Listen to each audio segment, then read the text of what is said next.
ஆறுமுகம் வந்து போலீஸ் ஸ்டேஷன்ல என்ன அடிச்சான். அதுவும் வந்து சஞ்சய் சொல்லி தான் எல்லாரும் என்ன அடிச்சாங்க அப்படின்னு வந்து சொல்றாங்க. உடனே நம்ம சஞ்சய் வந்து நான் எனக்கே தெரியாது. நான் ஏன் அப்படிலாம் சொல்ல போறேன் அப்படின்னு வந்து சொல்லிட்டு நடிக்கிறாங்க. அதுக்கப்புறம் வந்து பார்த்தீங்கன்னா, நம்ம பைரவி, அன்னபூர்ணி எல்லாருமே சஞ்சய்க்கு சப்போர்ட் பண்றாங்க. சஞ்சய் அப்படிலாம் பண்ண மாட்டான்ப்பா. சஞ்சய் வந்து நம்ம குடும்பத்தில ஒருத்தன் அப்படின்னு வந்து சொல்றாங்க. யாருமே ஆறுமுகம் சொல்றத வந்து நம்ப மாட்டேன்றாங்க. அதுக்கப்புறம் வந்து பார்த்தீங்கன்னா, ஆறுமுகத்த வந்து வீட்டுக்கு கூட்டிட்டு போறாங்க. வீட்டுக்கு கூட்டிட்டு போனோனே வந்து சிந்து வந்து பார்த்தீங்கன்னா, ஆர்த்திலாம் எடுத்து உள்ள வர வைக்கிறாங்க. அதுக்கப்புறம் வந்து சிவாவும் வந்து பார்த்தீங்கன்னா, நம்ம ஆறுமுகத்த வந்து கட்டிப்பிடிச்சு அவங்களோட அன்ப வந்து வெளிப்படுத்துறாங்க.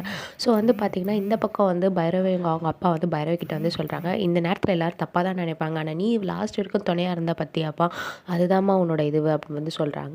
"உன்ன நினச்சா எனக்கு பெருமையாவும் இருக்குமா" அப்படின்னு வந்து சொல்றாங்க. அப்போ வந்து பைரவி வந்து மனசுல நினைக்கிறாங்க, ஆறுமுகம் நல்லவங்க தான். ஆனா வந்து நான் தாலி கட்ட வேணாம்னு சொல்லியும் அதுக்கு மீறி என்ன வந்து என் கழுத்துல தாலி கட்டினாங்க.